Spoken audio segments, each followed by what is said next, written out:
The thing got out. I need to see your identification. Right now. For what reason, officer? I haven't done anything. Answer your papers. I am a university professor. Reasonable suspicion. Stop playing lawyer. You're detaining yourself. ID. Now. Am I being detained or am I free to go? Answer the question. You're not going anywhere until I know who you are. The camera is already recording when the demand is made. There is no preface, no explanation offered on the footage, just an officer asserting control and asking for papers. At that moment, nothing outward appears extraordinary. A request is issued, a pause follows. What the camera does not know yet is what the audience already does. This encounter will later be measured not in minutes, but in millions of dollars. The woman standing in front of the officer is a university professor. That fact is not introduced through credentials or biography, it is established through action. According to publicly available records tied to her role, she has spent years operating inside systems that evaluate rules, interpret institutional authority, and assess whether procedures align with governing standards. She works within environments where compliance is documented, reviewed, and challenged through formal process. None of that is visible to the officer making the demand. The first decision point occurs when the officer chooses to escalate from observation to compulsion. Rather than clarifying the legal basis for the request, the demand for papers is repeated. From this point forward, the legal margin narrowed. There is no indication on the footage that a crime has been articulated. No clear statement of reasonable suspicion is audible. The camera records only posture, distance, and tone. The professor does not flee. She does not interfere. She remains present. The officer, however, commits to a course of action that assumes authority without documenting its foundation. This was another chance to pause. It was not taken. The dramatic irony is already in place. The audience knows that this exchange will end in a $12.8 million lawsuit victory. The officer does not. On camera, the encounter still appears recoverable. The officer could explain the basis for the demand, he could de-escalate, he could disengage. Each of those options remains available, briefly. Instead, the insistence continues. The decision to persist without recalibration removes another lawful exit. According to the footage, the interaction shifts from inquiry to enforcement without a recorded justification. That transition matters. At this stage, reversal was still possible. It was not chosen. The setting itself contributes to the imbalance. The professor is from Texas, a jurisdiction where constitutional limits on detention and identification requests are well established in public case law. The officer's demand now operates inside that legal environment, whether acknowledged or not. The camera captures the moment when institutional authority is asserted without aligning itself to those constraints. What makes this opening sequence compelling is not volume or confrontation. It is restraint. The professor's conduct remains controlled. The officer's options continue to narrow. Each second recorded increases the weight of what will later be reviewed frame by frame. The commitment is now locked in. This is no longer a routine request. It is the first documented step in a chain of decisions that will be examined by supervisors, internal reviewers, and city attorneys. The footage will not change. The interpretation of it will. The legitimacy of the professor's presence is not established through argument. It is established through absence. Specifically, the absence of anything on the footage that would lawfully justify the demand being made. The camera records no warning, no violation articulated, no description of conduct that would elevate the interaction beyond a consensual encounter. What remains is a person standing in place and an officer insisting on documentation without recording why. This is where the second layer of the case takes form. Legitimacy is not a claim asserted by the subject. It is a condition evaluated by law. According to widely applied Fourth Amendment standards, a demand for identification requires more than curiosity or discomfort. It requires a clearly stated, articulable basis tied to observable facts. The footage does not show that threshold being met. The next decision point arrives quietly. The officer chooses not to clarify the legal basis for the demand. Instead, he repeats it. From this point forward, the legal margin narrowed again. The professor remains compliant in posture and tone. She does not obstruct the officer's movement. She does not interfere with equipment. She does not attempt to leave the frame. The absence of resistance matters because it removes one of the most common justifications later cited in detention reviews. This decision removed another potential defense before it was ever available. What the officer perceives and what the law recognizes now begin to diverge. Perception is subjective. Legitimacy is not. The officer's continued insistence transforms the encounter from a momentary inquiry into a de facto detention. At this stage, reversal was still possible. It was not taken. The camera captures a subtle shift. The space between the officer and the professor closes. The tone becomes directive rather than inquisitive. These details are not emotional cues. They are legal ones. Courts evaluate distance, positioning, and command language when determining whether a reasonable person would feel free to leave. Each of those elements is now moving in a single direction. Another decision point follows. The officer does not disengage. He does not request supervisory input. He does not reframe the interaction as voluntary. Instead, he doubles down on the demand for papers. This decision narrowed the lawful exit further. The professor's legitimacy becomes more pronounced as the interaction continues. She does not produce false information. She does not escalate verbally. Her responses, as captured on the footage, remain measured. In later reviews, this consistency will matter. It removes ambiguity. It leaves fewer variables for interpretation. The setting reinforces this imbalance. Texas law, as reflected in publicly accessible judicial opinions, has long addressed the limits of stop and identify practices. Those limits do not require the subject to argue them in the moment. They apply regardless. The officer's demand now exists within that framework, whether acknowledged on scene or not. Another chance to correct course appears when the professor asks for clarification. This is not defiance. It is a request for legal grounding. The officer declines to provide it. From this point forward, the legal margin narrowed again. The legitimacy gap is now fully formed. On one side is an officer acting on assumption. On the other is a subject whose conduct remains within lawful bounds. The camera records the gap widening, not through confrontation, but through persistence. As seconds pass, the encounter accrues evidentiary weight. Each unanswered request for justification strengthens the record that will later be reviewed. Each repeated demand without explanation becomes another data point. This was another chance to stop. It was not taken.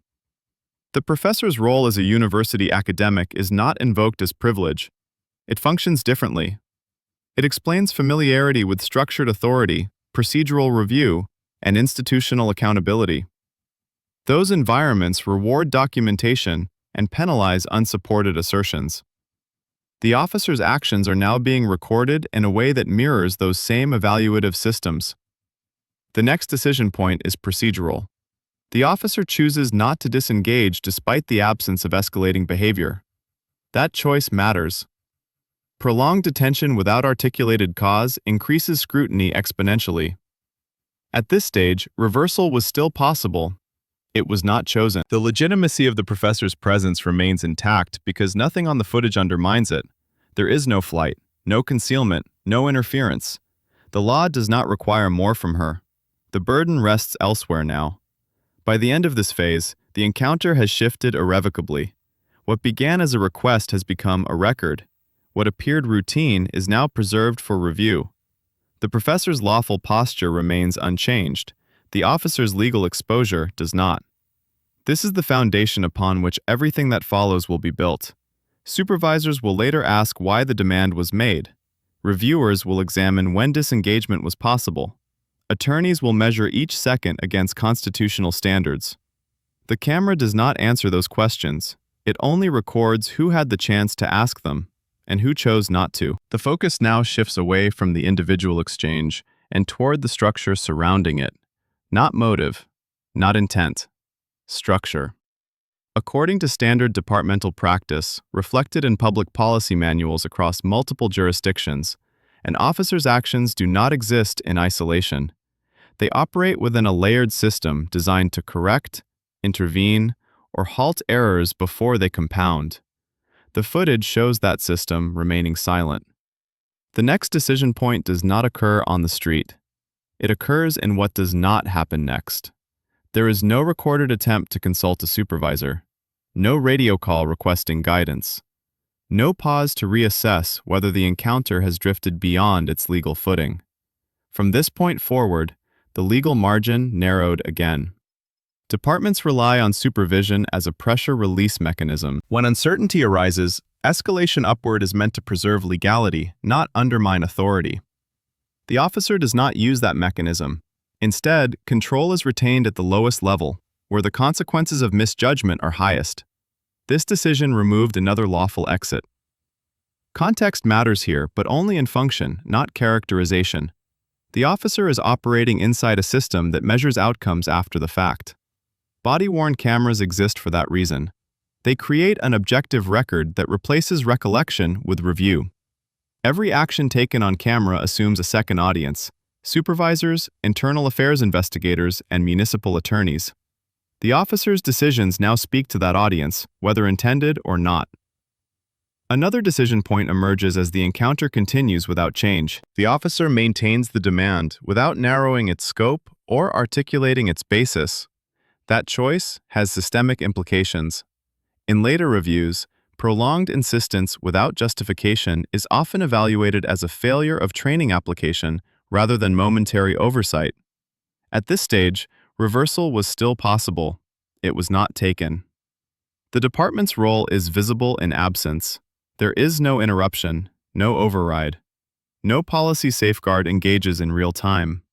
The encounter continues as if unobserved, even though it is being recorded in high definition. That contradiction will matter later. Internal accountability systems are designed to identify exactly this pattern: repeated decisions that increase exposure while offering diminishing returns.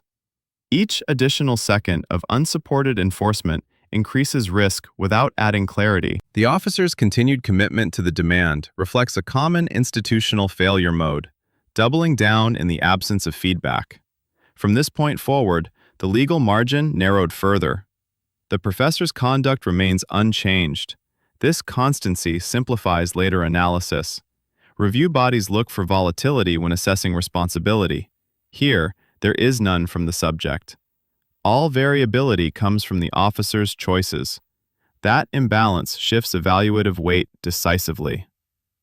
Another decision point occurs when the encounter transitions from questioning to implied compulsion. The officer's stance, positioning, and tone suggest consequences for noncompliance, even if not verbally stated. Courts later examine whether a reasonable person would feel free to disengage. According to the footage, that freedom is steadily eroded. This decision removed another potential defense. Departmental context also includes training doctrine. Officers are trained that lawful authority must be demonstrable, not assumed. When authority is exercised without documentation, it creates downstream liability for the agency itself. The officer's actions now bind the department to the outcome. At this stage, reversal was still possible. It was not chosen. The silence from institutional actors becomes its own form of escalation. No supervisor intervenes. No corrective instruction is issued. The encounter proceeds unchecked. This absence will later be interpreted not as approval, but as missed opportunity. The system's involvement deepens even without direct participation. The camera's presence guarantees review. The footage will be cataloged, logged, and replayed. Each decision point will be isolated and examined. The officer's choices are no longer ephemeral. They are fixed. Another decision point follows when the officer declines to disengage despite the absence of new information. Prolongation without cause is not neutral. It compounds exposure. This was another chance to stop. It was not taken. By this stage, the department's role has shifted from prevention to consequence management. Once the encounter concludes, internal mechanisms will activate automatically. Supervisory review is triggered. Internal affairs assessment becomes mandatory. Legal counsel will eventually evaluate the footage against constitutional standards. None of that is visible yet. All of it is now inevitable. The officer's continued adherence to the initial demand, without adjustment or clarification, transforms a single questionable decision into a pattern. Patterns are easier to evaluate and harder to defend. The system does not require intent to assign responsibility. It requires record. The camera provides it. The professor's identity remains secondary to her conduct.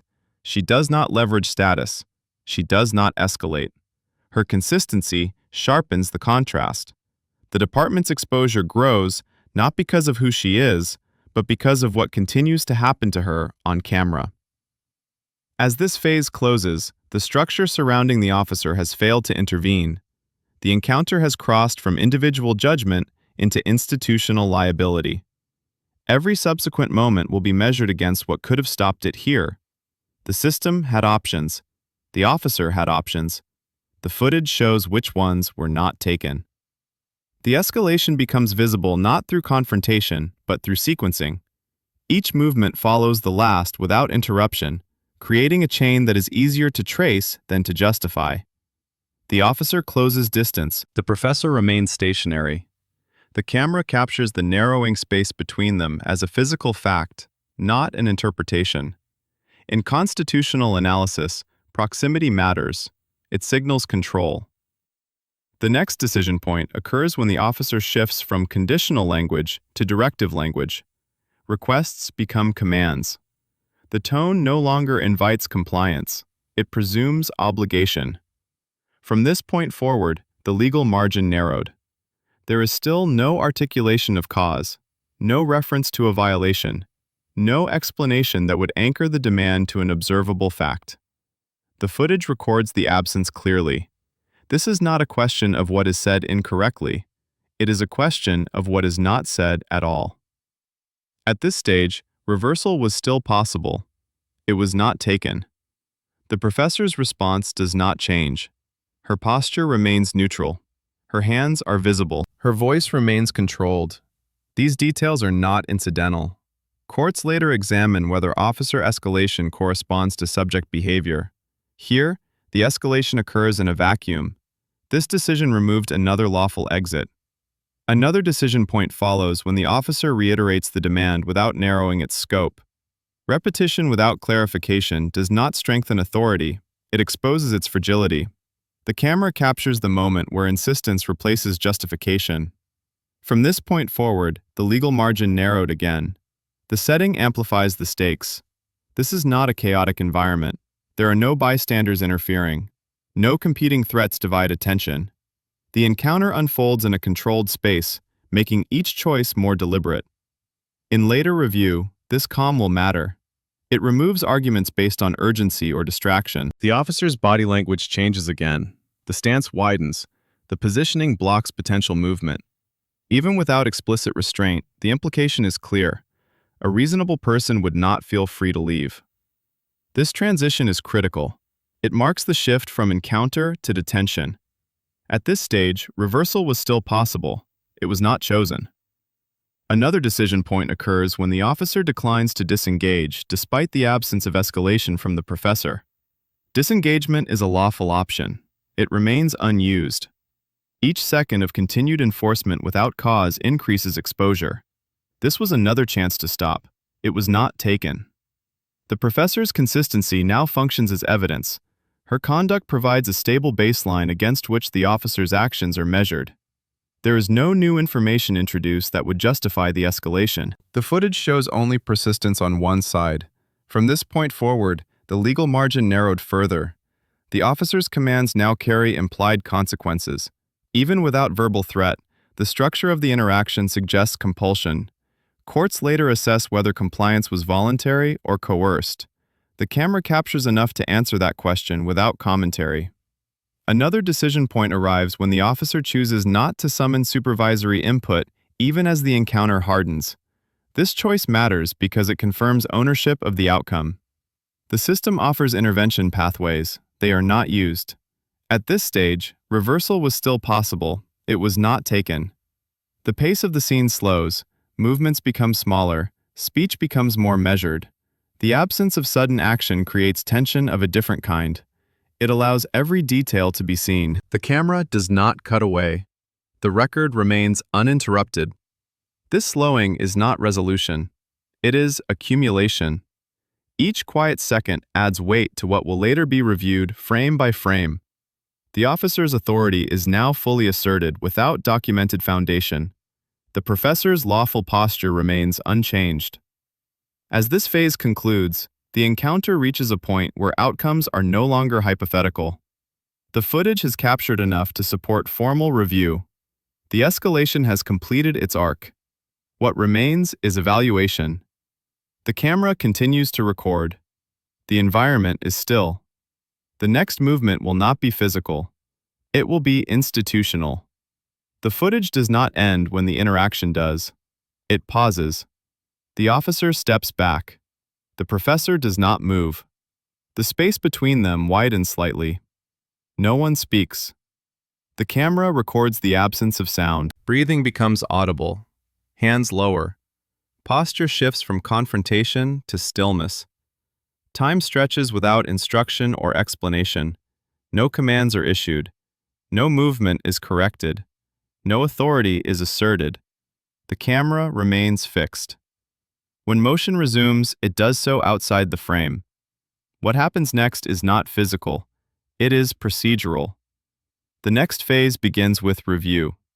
According to standard departmental process reflected in public records across multiple jurisdictions, footage from encounters involving disputed authority is flagged for supervisory assessment. That process does not rely on recollection. It relies on sequence. The camera provides it. The first evaluative layer is internal. Supervisors examine whether the demand for papers was supported by an articulable basis. The footage does not supply one. At this stage, interpretation begins to harden. What could have been explained on scene now has to be justified after the fact. From this point forward, the legal margin narrowed again. Internal affairs review follows. This transition is procedural, not punitive. Investigators isolate decision points. They measure duration. They assess tone, distance, and command language. Each repeated demand without justification becomes a discrete data point. The absence of escalation by the professor simplifies analysis. The burden of explanation now rests entirely on the officer and the department. Another micro-reveal occurs when legal counsel becomes involved. Municipal attorneys do not ask whether authority was felt. They ask whether it was lawful. The footage is evaluated against constitutional standards governing detention and identification requests. No supplemental explanation can alter what the camera shows. At this stage, reversal was no longer possible. The timeline extends. According to court filings later associated with the case, the footage is requested, copied, and preserved. Dates are logged. Review memoranda are drafted. Some details of these internal steps are not publicly disclosed in official records. What is disclosed is the outcome of that process. The investigation moves from internal evaluation to civil exposure assessment. Attorneys calculate risk. They examine precedent. They measure how a jury is likely to interpret an unsupported demand made persistent through command. The number attached to that assessment is not immediate. It emerges gradually. Another micro-reveal follows when litigation is initiated. Filings reference the footage directly. Arguments are constructed around what the camera records and what it does not. The professor's conduct remains unchanged across every replay. The officer's decisions do not. As the case advances, the footage becomes central. It is replayed in deposition preparation. It is referenced in motions. Each frame reinforces the same sequence. No new justification appears. The record remains closed. The silence captured earlier now functions differently. It is no longer a pause in an encounter. It is a pause in defense. There is nothing left to contextualize. Only sequence remains.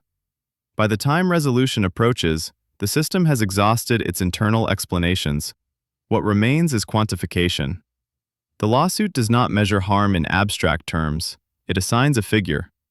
According to the title of this case, that figure reaches $12.8 million. The camera did not record that number. It recorded the decisions that made it unavoidable. The legal consequences do not arrive as a single announcement. They accumulate through filings, assessments, and narrowed options. By the time the number becomes public, the outcome is no longer speculative. It is formalized. According to court records associated with the case, the lawsuit advances on a narrow set of facts anchored almost entirely to the footage. The claim does not rely on disputed testimony. It relies on sequence.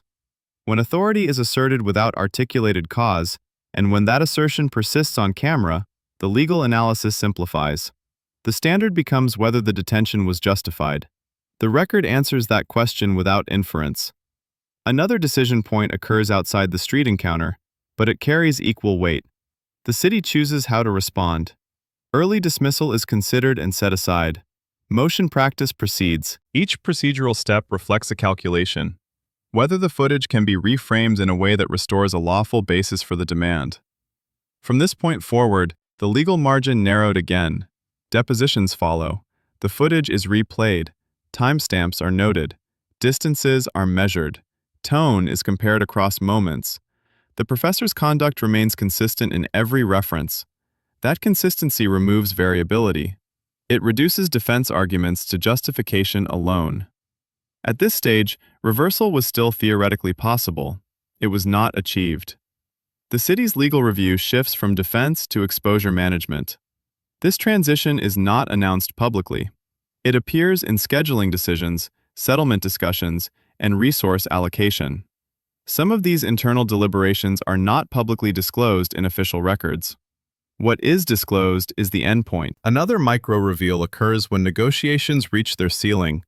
The number attached to resolution is no longer symbolic, it is precise. According to the title, the lawsuit concludes with a $12.8 million outcome in favor of the professor. The figure reflects assessed risk, not emotion. It accounts for likelihood of verdict, potential damages, and the strength of the evidentiary record. The court does not need to speculate about intent. It does not need to assign motive. The analysis rests on whether constitutional limits were crossed and whether harm flowed from that crossing. The footage supplies the answer. The persistence of the demand without lawful grounding becomes determinative.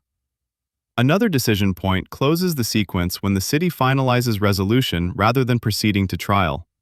This choice acknowledges that the evidentiary posture cannot be materially improved. The record will not change. The camera has already spoken. The outcome reverberates beyond the parties. Budgetary adjustments are required. Reporting obligations are triggered. The settlement becomes part of the public ledger. It is cited, summarized, and compared. None of that alters the underlying cause. It documents consequence. What makes this phase decisive is its restraint. There is no editorializing. No character judgment is necessary. The law evaluates conduct. The record fixes it. The number quantifies it. The $12.8 million figure does not appear suddenly. It emerges as the final measure of a chain of decisions that began with a demand for papers and continued without correction. Each missed opportunity compounds into a total that cannot be negotiated downward without abandoning defense entirely. The legal process ends where it must, with a resolution grounded in evidence. The footage did not require interpretation to reach that point. It required only time. The aftermath does not unfold on camera. It unfolds in policy language, training revisions, and oversight mechanisms that rarely draw public attention. The footage has already done its work. What remains is institutional response. Following resolution, departments typically initiate internal review protocols to assess procedural failure points. While specific corrective measures in this case are not publicly disclosed in official records, the existence of a $12.8 million outcome ensures that the encounter does not remain isolated. Settlements of that scale trigger mandatory reporting, external scrutiny, and risk reassessment across multiple levels of administration. Training frameworks are revisited. Identification requests, detention thresholds, and articulation requirements are re-examined against constitutional standards. The footage becomes a reference point, not because of its drama, but because of its clarity. It shows what happens when authority is asserted without documentation and maintained without recalibration. The lesson does not require commentary. The sequence provides it. Oversight bodies also respond. Civil liability of this magnitude invites inquiry into supervision, escalation protocols, and early intervention systems. The question shifts from what happened to why it was allowed to continue. That inquiry does not assign motive, it assigns responsibility through structure. The encounter now exists as precedent within institutional memory.